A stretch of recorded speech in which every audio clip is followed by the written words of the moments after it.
जय हिंद साथियों आज हम प्रैक्टिस सेट 7 देखेंगे, जो कि हमारे हिंदी के प्रैक्टिस सेट चल रहे थे। 6 प्रैक्टिस सेट हम कंप्लीट कर चुके हैं और आज हम 7वें पर पहुंचे हैं। ठीक है, तो दोस्तों चलो क्लास स्टार्ट करते हैं आज की। और प्लीज़ आपसे रिक्वेस्ट है कि जो भी हमारे चैनल पर नए हैं प्लीज़ चैनल को सब्सक्राइब ज़रूर कर लिया करें और वीडियो को पूरा देखें। ठीक है, और अपना फीडबैक हमें कमेंट बॉक्स के द्वारा देख। ठीक है, तो देखो चलते हैं क्वेश्चन पर। 43 क्वेश्चन तक तो पैराग्राफ है। ठीक है, पैराग्राफ से रिलेटेड क्वेश्चन है।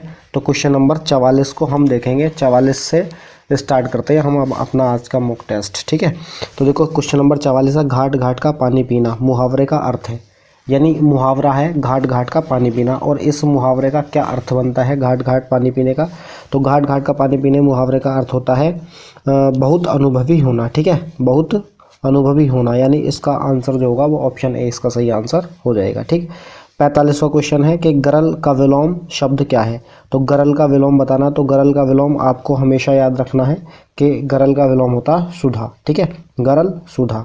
ठीक, गरल का सुधा। ठीक है, चलते नेक्स्ट क्वेश्चन पर। नेक्स्ट है, निम्न में से कौन सा शब्द शुद्ध है? शुद्ध शब्द बताना। क्या शमशान इस तरीके से लिखा जाता है, इस तरीके से लिखा जाता है, इस तरीके से या इस तरीके से? ठीक है, तो आपको 4 ऑप्शन दिए हो, इनमें से बताना है कि शुद्ध कौन सा है। और शुद्ध किसका पूछा? शमशान का।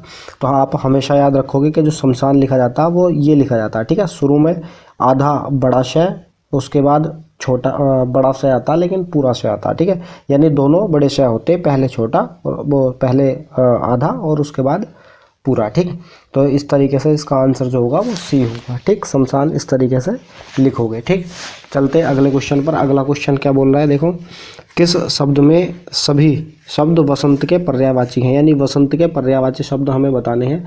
तो आप हमेशा याद रखोगे कि वसंत के जो पर्यायवाची होते क्या क्या होते हैं। ठीक है, तो मधुमास होता है, ऋतुपति होता है और मदन होता है, यानी ऑप्शन बी इसका सही आंसर हो जाएगा। ठीक है, चलते हैं नेक्स्ट क्वेश्चन पर। नेक्स्ट है, चणक का तद्भव क्या होगा? चणक का तद्भव क्या होगा? तो देखो चणक का तद्भव पूछा है। चणक एक तत्सम शब्द है और इसका तद्भव जो होता है वो चना होता है। ठीक है, खीर, खीर एक तद्भव है, लेकिन खीर का अगर तत्सम की बात करते हैं तो खीर का तत्सम होता है शीर। क्या होता? शीर। ठीक, तो शीर का है खीर। चलते हैं नेक्स्ट क्वेश्चन पर। और नेक्स्ट क्वेश्चन आपसे पूछा गया है, निम्न में से भाववाचक संज्ञा क्या है? स्पष्ट, शिष्ट, सौंदर्य, यथेष्ट। देखो मैंने आपको बताया कि भाववाचक संज्ञा क्या होती है, यानी ऐसा शब्द या ऐसी संज्ञा जिसको हम टच ना कर सकें। ठीक है, जिसको हम टच ना कर सकें उसको क्या कहा जाता है? भाववाचक माना जाता है। तो इसका सही आंसर हो जाएगा सौंदर्य। ठीक है, सौंदर्य इसका सही आंसर हो जाएगा। चलते हैं अगले क्वेश्चन पर। और अगला क्वेश्चन है हमारा 50। देखते हैं, काव्य शोभाकरान धर्मान अलंकाराना प्रचक्षते, यह अलंकार की परिभाषा किसने दी? देखो इसका मतलब निकलता है काव्य शोभाकरान धर्मान अलंकारान प्रचक्षते, यानी जो शब्द, जो तत्व काव्य की शोभा, जो तत्व काव्य की शोभा बढ़ाने के लिए प्रयोग किए जाते हैं, ठीक है, तो उसे अलंकार कहा जाता है। तो ये अलंकार की परिभाषा किसने दी थी? तो ये आप हमेशा याद रखोगे कि दंडी के द्वारा ये परिभाषा दी गई थी। ठीक है, इसका हिंदी अर्थ यही निकलता है कि काव्य की शोभा बढ़ाने वाले तत्व, या यहाँ पर शब्द दिया गया धर्मान, यानी धर्म, काव्य की शोभा बढ़ाने वाले धर्म या तत्व अलंकार कहलाते हैं। ठीक है, तो ये दंडी की डेफिनेशन है, दंडी ने ये डेफिनेशन दी थी अलंकार के बारे में। ठीक है, चलते हैं अगले क्वेश्चन पर। और अगला क्वेश्चन है, कर्तव्य परायणता में कौन सा समास है? कर्तव्य परायणता का मतलब हो जाता है कि कर्तव्य से परायणता। ठीक, तो कर्तव्य से परायणता है तो इसमें तत्पुरुष समास है। और कौन सा तत्पुरुष समास है? तो इसमें सप्तमी तत्पुरुष समास हो जाएगा। ठीक है, चलते हैं नेक्स्ट क्वेश्चन पर। निम्न पंक्तियों में कौन सा अलंकार है? को तुम है घनश्याम हम तो बरसों कित जाए, नहीं मनमोहन हो प्रिय फिर क्यों पकड़त पाए। इसमें क्या है? तो देखो इसमें क्या हुआ है, इसमें वक्रोक्ति अलंकार है, क्योंकि यहाँ पर क्या किया गया है, घनश्याम को यानी श्री कृष्ण को गलती से क्या मान लिया गया है? बरसों कित जाए, यानी बादल मान लिया गया है। ठीक है, कहा जा रहा है कि घनश्याम हम, के को तुम, के तुम कौन हो, के है घनश्याम हम, यानी हम घनश्याम हैं, तो बरसों कित जाए। तो फिर अगर घनश्याम का मतलब देखो, घनश्याम के दो अर्थ निकल जाते हैं यहाँ। एक तो घनश्याम यानी श्री कृष्ण के बारे में बात की गई है, और दूसरा घनश्याम बोला जाता बादल को, ठीक है। तो यहाँ पर घनश्याम यानी कृष्ण जी हैं और कृष्ण जी को बादल मान लिया गया। तो ये जो इस तरीके की जो चीज़ें होती है वो वक्रोक्ति अलंकार में होती है, ठीक है। तो यानी ऑप्शन ए इसका सही आंसर हो जाएगा। मैंने ऑफलाइन में भी काफ़ी बार यही उदाहरण दे करके आपको समझाया है, ठीक है। नेक्स्ट है, निम्न में से एक मिश्र वाक्य है। यह सब मेरी अनुपस्थिति में हुआ है। ये तो सरल वाक्य है। वह धनी है पर लोग ऐसा नहीं समझते। ये संयुक्त है। वह दंड से बचना चाहता था इसलिए भाग गया। ये भी संयुक्त वाक्य है, ठीक है, क्योंकि दो वाक्य हैं और इनको जो है एक समुच्चय बोधक शब्द से जोड़ा गया है। नेक्स्ट है, आशा है कि वह 2-4 दिन में आ जाएगा। तो आशा है कि वह 2-4 दिन में आ जाएगा। देखो, पहला उपवाक्य है और दूसरा जो है ये आश्रित उपवाक्य है। तो पहला तो प्रधान उपवाक्य है और दूसरा आश्रित उपवाक्य है। तो जहाँ पर पहला प्रधान उपवाक्य हो और दूसरा आश्रित उपवाक्य हो, ठीक है, तो वो क्या कहलाता, मिश्र वाक्य कहलाता है। इसलिए इसका सही आंसर हो जाएगा डी, ठीक। नेक्स्ट है, शून्य और शक्ति नामक निबंध के रचनाकार हैं। शून्य और शक्ति नामक निबंध के रचनाकार के बारे में हमसे पूछा गया है, तो आप हमेशा याद रखोगे और इम्पोर्टेंट क्वेश्चन है। सूर्यकांत त्रिपाठी निराला जो है इनके निबंध हैं ये, शून्य और शक्ति, ठीक। नेक्स्ट है, नेक्स्ट पूछा गया, दिग्भ्रम का संधि विच्छेद क्या होगा, ठीक है। दिग्भ्रम, देखो दिग्भ्रम का संधि विच्छेद क्या होगा, तो आप हमेशा याद रखोगे दिक् प्लस भ्रम, और इसमें संधि हो जाएगी हमारा व्यंजन संधि इसमें हो जाएगी, ठीक है। अगर संधि का नाम पूछा जाएगा तो व्यंजन संधि, और दिक् प्लस भ्रम इसमें सही इसका विच्छेद होगा, ठीक है। नेक्स्ट चलते हैं। नेक्स्ट है, निम्न में से कोई एक युग्म विपरीतार्थक है, उसे चुनिए। जो युग्म यानी इन 4 ऑप्शनों में से एक ऑप्शन जो है वो विपरीतार्थक है। विपरीतार्थक का मतलब है कि ये जो शब्द दिए गए हैं और इनमें से ये युग्म जोड़े दिए गए हैं, तो ये जोड़े कौन से अलग अलग अर्थ वाले हैं, यानी एक दूसरे के विपरीत हैं। देखो, कोमल और मृदुल, इसका एक ही अर्थ है, यानी ये तो समानार्थक है। क्रय विक्रय, देखो क्रय का मतलब होता है खरीदना और विक्रय का मतलब है बेचना। इसका मतलब ये जो है वो विपरीतार्थक युग्म है, ठीक है। चलते हैं नेक्स्ट क्वेश्चन पर, और नेक्स्ट बोला गया है क्वेश्चन नंबर 57, बालिका अपनी कक्षा में शांतिपूर्वक बैठती है। वाक्य में शांतिपूर्वक शब्द है। तो देखो, ये जो शांतिपूर्वक जो है, ये शांतिपूर्वक शब्द ये किस प्रकार का क्रिया विशेषण है? गुणवाचक है क्या, रीतिवाचक है क्या, परिमाणवाचक है क्या, या कालवाचक है? देखो, ये शांतिपूर्वक बैठना एक क्या, रीतिवाचक। तो रीतिवाचक क्रिया विशेषण में ये आ जाएगा, यानी ऑप्शन बी इसका करेक्ट आंसर होगा। चलते हैं नेक्स्ट पर। नेक्स्ट है 58, अमृत के लिए सही पर्यायवाची वाले शब्दों की पंक्ति को चुनिए। अमृत के लिए जो सही पर्यायवाची वाले शब्द हैं उनको बताना है। तो सुधा, अम्लीय, मंगल। देखो, सुधा भी ठीक है, अम्लीय भी ठीक है, लेकिन अमृत को मंगल नहीं कहा जाता, ठीक है। ये मंगल जो है वो गलत है। फिर है सुधा, अम्लीय, सोम। देखो, ये सुधा भी ठीक है और सोम भी ठीक है, लेकिन अम्लीय नहीं कहा जाता, अम्लीय कहा जाता, तो ये अम्लीय गलत हो जाएगा। फिर सुधा, अम्लीय, सोम, ये बिल्कुल सही आंसर होगा इसका, यानी ऑप्शन सी करेक्ट आंसर हो जाएगा। यहाँ पर क्या है, देखो यहाँ पर अम्लीय भी ठीक है, सोम भी ठीक है, लेकिन ये सुधा की जगह सुघा लिखा गया, तो सुघा नहीं होगा, ठीक। तो इसलिए इसका सही आंसर जो होगा वो सी होगा, ठीक। चलते हैं अगले क्वेश्चन पर, और अगला क्वेश्चन आपसे पूछा जा रहा है 59। ध्यान से देखना है आपको कि किस वाक्य में अपादान कारक है। देखो, अपादान में होता क्या है, पहली बात तो कर्ता ने कर्म को करण से संप्रदान के लिए अपादान से अलग, यानी कि यहाँ पर क्या होता है, यहाँ पर अलगाव दर्शाया जाता। क्या, अलगाव, ठीक है, यानी अलग होने की स्थिति आती। तो इसमें अब ऑप्शनों को पढ़ते और चेक करते कौन सा सही बैठेगा। मुझे अपनी कमाई से खाना मिलता है, तो देखो इसमें कोई अलगाव वाली स्थिति नहीं बन रही है। साधुओं की संगति से बुद्धि सुधरती है, तो इसमें भी अलगाव वाली स्थिति कहीं पर नहीं बन पा रही। नर्मदा अमरकंटक से निकलती है, देखो नर्मदा अमरकंटक से निकलती है, यानी अमरकंटक से नर्मदा जब निकलती है तो अलग हो जाती है, तो अलगाव की स्थिति बन जाती है यहाँ पर। तो इसलिए इसका सही आंसर जो होगा वो ऑप्शन नंबर सी हो जाएगा, ठीक है। चलते नेक्स्ट पर। वह दूध लेकर आया, वाक्य में संज्ञा का भेद पहचानिए। वह दूध लेकर आया, वाक्य में संज्ञा।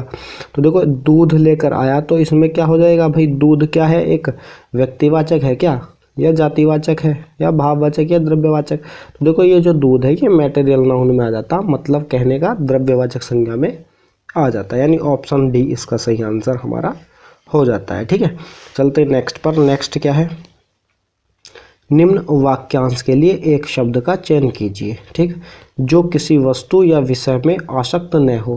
देखो जो आसक्त न हो वो उसको अनासक्त बोल देंगे, वेरी सिंपल सवाल है। ठीक है, ऑप्शन बी इसका सही आंसर हो जाएगा। चलते हैं अगला क्वेश्चन, और अगला क्वेश्चन है निम्नलिखित में व्यंजन संधि का उदाहरण बताइए। व्यंजन संधि का उदाहरण बताना। देखो पहला ऑप्शन है यशोगान। तो देखो ये जो बनेगा इसमें विसर्ग संधि है, यानी यश है और प्लस गान, यश है प्लस गान, यशोगान बन जाएगा। दुष्चरित्र दुहु प्लस चरित्र बन जाएगा। नमस्कार नमः प्लसकार बन जाएगा। यानी ऑप्शन ए बी एंड सी ये तीनों जो उदाहरण हैं ये विसर्ग संधि के उदाहरण हैं, लेकिन हमसे पूछा गया व्यंजन का, तो इसका आंसर डी हो जाएगा, यानी सद्भावना, यानी सत प्लस भावना, और सत प्लस भावना, हाँ भावना ही क्या बनेगा, सद्भावना बनेगा, और इसमें हो जाएगी व्यंजन संधि, यानी ऑप्शन डी हमारा सही आंसर हो जाएगा। ठीक है, नेक्स्ट है बिखरे मोती रचना के रचनाकार हैं। बिखरे मोती जो हैं ये किसकी रचना है, बिखरे मोती, तो आप हमेशा याद रखोगे सुभद्रा कुमारी चौहान की ये रचना है बिखरे मोती। ठीक है, सुभद्रा कुमारी चौहान। ठीक, चलते नेक्स्ट क्वेश्चन पर, और नेक्स्ट है यह प्रेम का पंथ कराल महा और उपयुक्त लोकोक्ति को पूर्ण कीजिए। ये एक लोकोक्ति है, और लोकोक्ति क्या है देखो मैं बता रहा हूँ, यह प्रेम का पंथ कराल महा तलवार की धार पे धावनो है। ठीक है, यानी ऑप्शन बी इसका सही आंसर हो जाएगा। नेक्स्ट है गृह प्रवेश में कौन सा कारक है। गृह प्रवेश का मतलब होता है घर में प्रवेश। ठीक है, गृह प्रवेश मतलब घर में प्रवेश, और घर में प्रवेश में को क्या हो जाएगा, कर्ता ने करण को कर्ता ने कर्म को करण से संप्रदान के लिए अपादान से अलग अधिकरण में या पर है, अधिकरण में आएगा, मतलब घर में प्रवेश यानी अधिकरण में या पर जो आता है वो अधिकरण में आ जाएगा, यानी ऑप्शन ए इसका सही आंसर हो जाएगा। ठीक है, नेक्स्ट है, नेक्स्ट क्वेश्चन देखते हैं, और नेक्स्ट क्वेश्चन दिया गया है हमारा, निम्न पंक्तियों में कौन सा छंद है। बिनु सत्संग विवेक न होई, राम कृपा बिनु सुलभ न सोई, सत्संगति मुद मंगल मूला, सोई फल सिद्धि सब साधन फूला। ठीक है, तो ये क्या है, ये देखो पंक्ति है ये, और ये पंक्ति आपको दिख रहा है ये चौपाई है। ठीक है, बिनु सत्संग विवेक न होई, राम कृपा बिनु सुलभ न सोई, सत्संगति मुद मंगल मूला, सोई फल सिद्धि सब साधन फूला। ठीक है, तो आपने देखा होगा अगर रामचरितमानस पढ़ी होगी तो इस तरीके से हम गायन करते हैं। तो ये सब जो पंक्तियां हैं ये किसका उदाहरण है, चौपाई का उदाहरण। ठीक है, चौपाई छंद इसमें हो जाएगा। ठीक, नेक्स्ट है, नेक्स्ट चलते, अर्धनारीश्वर नामक उपन्यास के रचयिता कौन है। अर्धनारीश्वर नामक उपन्यास है और इसके रचयिता कौन है आपको बताना है। ठीक है, तो आप देखो हमेशा याद रखोगे, बहुत इंपॉर्टेंट सवाल है, जो विष्णु प्रभाकर हैं, विष्णु प्रभाकर की ये उपन्यास है, और विष्णु प्रभाकर को इसी अर्धनारीश्वर के लिए, इसी अर्धनारीश्वर उपन्यास के लिए इनको साहित्य अकादमी पुरस्कार भी दिया गया था, और आप हमेशा याद रखोगे 1993 में इनको साहित्य अकादमी पुरस्कार दिया गया। ठीक है, चलो चलते हैं नेक्स्ट क्वेश्चन पर, और नेक्स्ट क्वेश्चन जो है आपका, नेक्स्ट क्वेश्चन बनता हमारा, चांद का मुंह टेढ़ा किसकी रचना है। ठीक है, चांद का मुंह टेढ़ा, देखो चांद का मुंह टेढ़ा नामक रचना की अगर हम बात करते तो ये है आपकी गजानन माधव मुक्तिबोध, यानी ऑप्शन सी इसका सही आंसर हो जाएगा। ठीक है, गजानन माधव मुक्तिबोध। नेक्स्ट है माता पिता में समास बताइए। देखो माता और पिता का समास अगर विग्रह करोगे तो इसमें आएगा माता और पिता, यानी बीच में और वैसे भी मैंने तुमसे बताया कि अगर जहाँ कहीं भी योजक चिन्ह मिल जाए, लगा हुआ क्या मिल जाए, योजक चिन्ह, तो वहाँ पर समझ जाना कौन सा समास होगा, तो आपको वहाँ पर द्वंद्व समास देखने को मिलता है। ठीक है, तो इसका सही आंसर हो जाएगा ऑप्शन सी। ठीक, नेक्स्ट क्वेश्चन है, निम्न में से कौन सी रचना सुमित्रानंदन पंत की है। तो सुमित्रानंदन पंत की रचना हमें इनमें से बतानी है कौन सी है। तो आपने कई बार पढ़ी होगी सुमित्रानंदन पंत की कला और बूढ़ा चांद, और यानी ऑप्शन सी इसका सही आंसर हो जाएगा। अच्छा, आपको कमेंट बॉक्स में बताना है अगर आपको पता होगा तो। हुंकार जो है ये किसकी रचना है और उर्मिला है ये किसकी रचना है, ठीक है, या मैं ही बता दूं। देखो मैं ही बता दे रहा हूँ, जो हुंकार है ये रामधारी सिंह दिनकर की है, रामधारी सिंह दिनकर, ठीक। और जो उर्मिला है ये मैथिली शरण गुप्त की है। क्या बोलोगे? मैथिली शरण गुप्त, ठीक है। तो ये मैथिली शरण गुप्त की है और ये रामधारी सिंह दिनकर की है। तो आपको हमेशा ये बात याद रखनी है, उर्मिला और हुंकार दोनों इम्पोर्टेंट रचनाएं हैं, ठीक है, हमेशा याद रखना। नेक्स्ट पूछा गया है ए और ए का उच्चारण स्थान क्या है। देखो ए और ए ये कंठ और तालव्य दोनों से बोले जाने वाले वर्ण हैं, इसलिए इसका सही आंसर हो जाएगा कंठ तालव्य, यानी ऑप्शन सी इसका हमेशा याद रखना सही आंसर होता। नेक्स्ट है निम्न शब्द युग्म के विकल्पों में कोई एक विकल्प सही नहीं है, गलत युग्म का चयन कीजिए। प्रथा प्रथा, पाठ पाठ, बदी बदी, प्राप्त पाना। देखो प्रथा और प्रथा क्या है, ये विकल्पों में से कोई एक विकल्प सही नहीं है, गलत युग्म। देखो बदी बदी, पाठ पाठ और प्रथा प्रथा, प्राप्त और पाना। देखो ये जो है ना ये वाले, यानी ऑप्शन ए बी और सी ये विपरीतार्थक शब्द हैं, लेकिन प्राप्त करना और पाना ये समानार्थी शब्द हैं। तो इसलिए हमारा ऑप्शन डी जो होगा वो सही आंसर यहाँ पर होगा, ठीक है। नेक्स्ट है बरसात में मच्छर नाक में दम कर देते हैं। तो नाक में दम कर देने का अर्थ क्या निकलता है? तो नाक में दम करना हम वैसे भी जनरली बोलते हैं, यूज़ करते हैं इस टर्म को कि उसने नाक में दम कर रखा है। नाक में दम करने का मतलब है बहुत परेशान कर रखा है, यानी ऑप्शन सी सही आंसर हो जाएगा। नेक्स्ट है सुरभि, सौरभ और सुवास किसके पर्यायवाची हैं। तो देखो सुगंध के पर्यायवाची होते हैं ये सुरभि, सौरभ और सुवास, यानी ऑप्शन बी इसका सही आंसर होगा। नेक्स्ट है मधुशाला है। देखो मधुशाला जो है ये क्या है, इसके बारे में पूछा गया। तो आपको हमेशा याद रखना है मधुशाला के बारे में 2-3 पॉइंट हैं जो आपको मधुशाला के बारे में याद रखना है। क्या क्या पॉइंट है देखो मैं बता रहा हूँ आपको मधुशाला के बारे में, जो आपको याद रखना है। पहली बात तो आपको ये रखना है कि जो मधुशाला है ये किसकी रचना है। तो ये हरिवंश राय बच्चन साहब की रचना है, ठीक है। मधुशाला जो है ये हरिवंश राय बच्चन की है, लेकिन ये है क्या, तो ये एक काव्य है। और कौन सा? मुक्तक काव्य है, हमेशा आप याद रखोगे, ठीक है। मधुशाला क्या है, एक मुक्तक काव्य है। और किसका है? तो हरिवंश राय बच्चन का। तो इसमें यही पूछा कि ये क्या है, तो क्या मुक्तक काव्य हो जाएगा, यानी ऑप्शन ए सही आंसर हो जाएगा। किसका है? ये हरिवंश राय बच्चन का है, ठीक है। तो दोस्तों आज जो है इतने ही क्वेश्चन है, मतलब क्वेश्चन तो उतने ही है जो डेली प्रैक्टिस सेट में हुआ करते, लेकिन आज जो है वो एक्सप्लेनेशन बहुत कम है, ठीक है। एक्सप्लेनेशन जो है, क्योंकि एक तो क्वेश्चन कोई ऐसा नहीं आए आज, ठीक है, जिसमें कुछ एक्सप्लेनेशन दी जाती, ठीक। और दूसरा ये है कि अगर कोई क्वेश्चन ऐसा आया भी है तो उसकी एक्सप्लेनेशन जो है मैं ऑलरेडी जो पहले मेरे मतलब प्रैक्टिस सेट हुए हैं उसमें मैं आपको दे चुका हूँ, ठीक है। तो आज इतना ही रखते हैं, ठीक है। तो जो है आपको अगर वीडियो अच्छी लगी हो तो वीडियो को लाइक ज़रूर कर दिया करो, ठीक है, और दोस्तों में शेयर भी कर दिया करो। और अगर आपको चैनल सब्सक्राइब अभी नहीं किया आपने तो प्लीज़ चैनल भी सब्सक्राइब कर दिया करो, ठीक है। तो बस मिलते हैं नेक्स्ट, ठीक।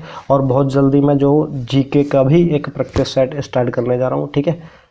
उसमें कुछ चीज़ें अभी टेक्निकली प्रॉब्लम है तो इसलिए अभी हो नहीं पा रहा है, बाकी करते हैं स्टार्ट, ठीक है।